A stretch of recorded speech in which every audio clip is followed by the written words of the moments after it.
బయటే ఉన్న దేవునికి స్తోత్రాలు. యేసే నామములో మీ అందరికీ వందనాలు. ఇంతకాలం కాచి కాపాడిన దేవునికి మహిమ కలుగునగాక. ఆమేన్. ఈరోజు మన అంశం, నా యొద్దకు త్వరగా వచ్చుటకు ప్రయత్నము చేయము. నా యొద్దకు త్వరగా వచ్చుటకు ప్రయత్నము చేయము. యోహాను సువార్త 5వ అధ్యాయము 1వ వచనము నుంచి 5 వచనాలు చదివి దేవుని నామాన్ని మహింపరుస్తాం. అటు తరువాత యూదుల పండుగ ఒకటి వచ్చెను కనుక యేసు యెరూషలేమునకు వెళ్ళెను. యెరూషలేములో గొర్రెల ద్వారము దగ్గర హెబ్రీ భాషలో బెతెస్దా అనబడిన ఒక కోనేరు కలదు. దానికి 5 మంటపములు కలవు. ఆయా సమయములకు దేవదూతలు కోనేటిలో దిగి నీళ్లు కదిలించుట కలదు.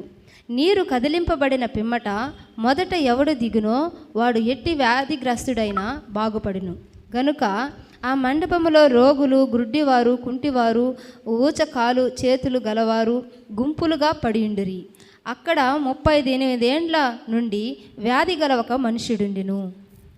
హల్లెలూయా. దేవునికి మహిమ కలుగునగాక. దేవునికి స్తోత్రాలు. యేసు ప్రభువారు తిరుగుతున్న రోజుల్లో జరిగిన ఒక సన్నివేశం ఈరోజు మనము తెలుసుకోబోతున్నాం. చాలా వారాలుగా మనం తెలుసుకుంటున్నాము, దేవుడు విశ్వాసముతోనే బాగు చేస్తున్నాడు. విశ్వాసముతోనే సమస్తము జరుగుతున్నట్లు మనము గత వారము అంతకుముందు వారము మనం తెలుసుకుంటూ ఉన్నాం. ఈరోజు కూడా యేసు ప్రభువారు తిరుగుతున్న రోజుల్లో జరిగిన ఒక సన్నివేశం గురించి మనం మాట్లాడుతున్నాం. దీన్ని బాగా మీరు అర్థం చేసుకోవాలనేసి నేను కథ రూపంలోనే మీకు వివరిస్తాను. ఇక్కడ యెరూషలేము అంటే దేవాది దేవుడు యెరూషలేములో ఆయనకు ఒక దేవాలయాన్ని కట్టించుకున్నాడు. ఆ దేవాలయము రాజైన సొలొమోను దగ్గర ఆయన ఆలోచన చొప్పున ఆ దేవాలయాన్ని కట్టించుకున్నాడు. అక్కడొక్కటే దేవాలయం ఉండేది, ఇంకెక్కడా లేదు దేవాలయం అప్పుడు. అయితే ఆ దేవాలయాన్ని కట్టించింది, అది ఏ రీతిలో కట్టించాలి, ఏ విధముగా కట్టించాలి, దానికి ఎన్ని ద్వారాలు పెట్టాలి అనేది మొత్తం దేవుడు ఆలోచన ప్రకారంగా కట్టించారు. అయితే అక్కడ దేవుడు ఒక కోనేరుని కూడా కట్టించాడు. ఏం చేశాడు? ఇది దేవుని యొక్క ఆలోచన. ఒక కోనేరుని కట్టించున్నాడు అక్కడ. ఆ కోనేరు చుట్టూ 5 మండపాలు ఉన్నాయంట. ఎన్ని మండపాలు? 5 మండపములు. ఎందుకంటే వచ్చిన భక్తులు ఎండవేళ ఆ ఎండలో నిలబడకుండా ఆ మండపంలో కూర్చొని నీడ పట్టున కూర్చొని ఉండటానికి. ఇంతకీ కోనేరు దేనికంటే, కోనేట్లో పరలోకములోంచి దేవదూత ఒకటి వచ్చి నీళ్ళల్లోకి వచ్చి నీళ్ళని కదిలిస్తుందంట.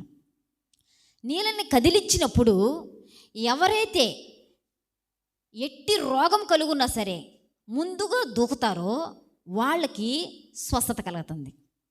ఎట్టి వ్యాధున్నా సరే బాగైపోతుంది. అందుకని దేవుడు వాళ్ళకి అలా ఏర్పాటు చేశాడు. కాబట్టి అనేక మంది అక్కడ రాయబడింది, గుంపులు గుంపులుగా వచ్చి కూర్చోవారంట. ఎక్కడ? కోనేటి కాడ గుంపులు గుంపులుగా ఎన్నో రకముల వ్యాధి కలిగిన వారు అక్కడికి వచ్చి కూర్చొని ఉన్నారు. ఇది దేవుడు వాళ్ళకి ఏర్పాటు చేశాడు. రాజైన సొలొమోను ద్వారా ఇది కట్టించాడనమాట ఈ కోనేరుని. మనం ఇక్కడ బాగా గమనించాలి. కోనేట్లోనూ, నదుల్లోనూ, సముద్రాల్లోనూ మునిగితే బాగవుతుందా రోగాలు?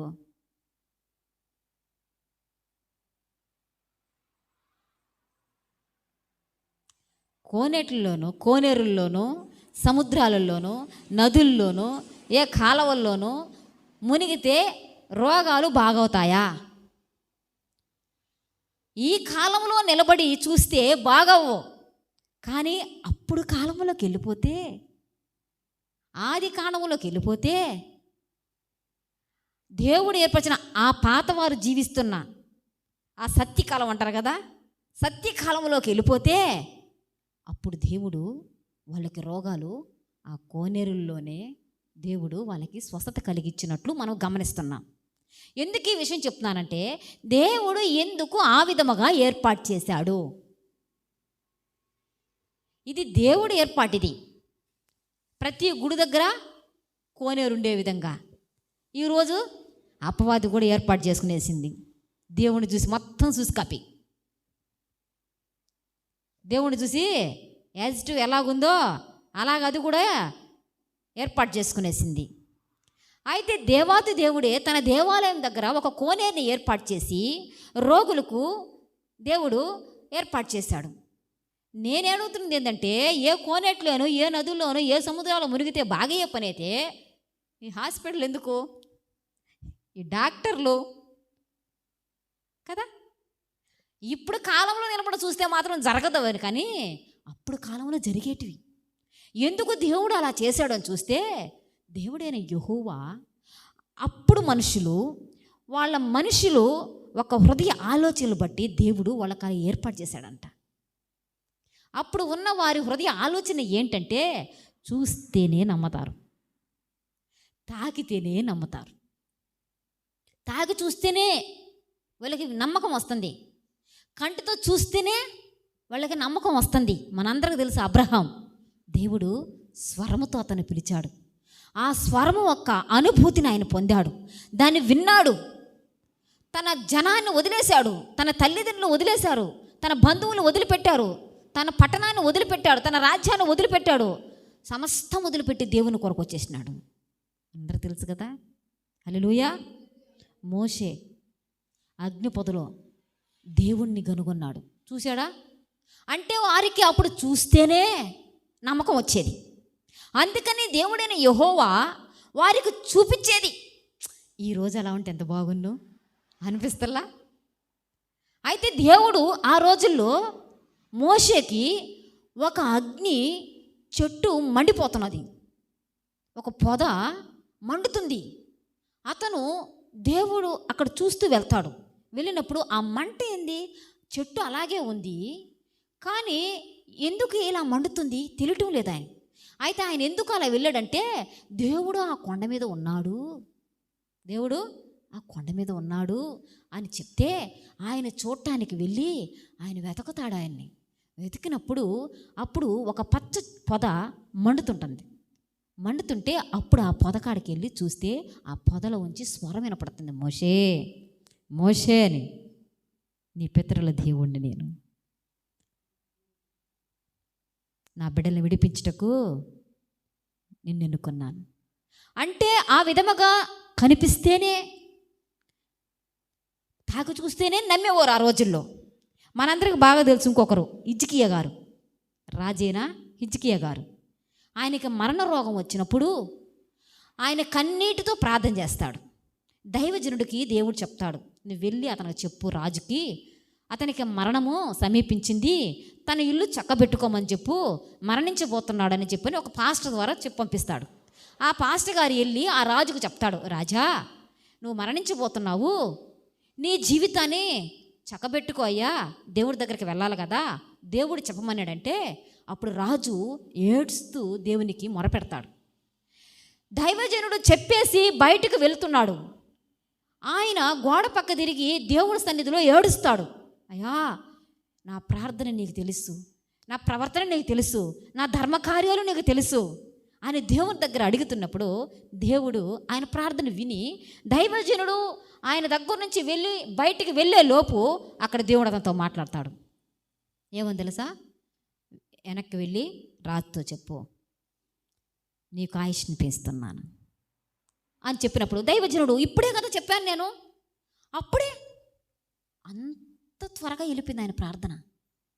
అప్పుడు దైవజనుడు లోపలికి వచ్చి దేవుని ప్రార్థన విన్నాడు, దేవుని ఆయుష్ని పెంచుతున్నాడు. ఎంత సంతోషపడతాం మనమైతే. హిజ్కియా అంటాడు, నేను అదంతా నమ్మను, నా ఆయుష్ పెంచాడని నాకు నమ్మకం కలగాలంటే నాకు ఒక అద్భుతం చేయాలి. ఊరే నాయన, నీకు నువ్వు బతకడమే ఒక అద్భుతము, సంతోషపడకుంటే ఇదేంద్రా అంటే, లేదు నేను నా ఆయుష్ పెంచుతున్నాడు దేవుడు అని నాకు నమ్మకం కలగాలంటే అదిగో గోడ మీద గడియారం, అది ఇప్పుడు టైం ఎంత అయింది, 12:20 అయిపోయింది కదా. ఆ ముళ్ళు 10 మెట్లు ముందుకు వెళ్ళింది కదా, అది వెనక్కి రావాలి. ఎలా రావాలంట, కాలముతోనే కాలాన్ని వెనక్కి నడిపించే విధముగా. వీళ్ళు మహాసూరులు అనుకున్నా నేను. దేవునితో మాట్లాడుతున్నారు. ఆ ముళ్ళు వెనక్కి కానీ వస్తే నేను నమ్ముతా. సరే నాయన, ఇంకా నమ్మాలి కదా. అప్పుడు కాలపు మనుషులు అలాంటి వాళ్ళు ఏదైనా చూస్తేనే, ఏదైనా తాగితేనే వాళ్ళకి నమ్మకం వస్తుంది కనుక ఆయన మాట విని అమూల్యని ఏం చేస్తాడు? 10 మెట్లు వెనక్కి తిప్పుతాడు. మన రాజుల గ్రంథంలో చూడగలం.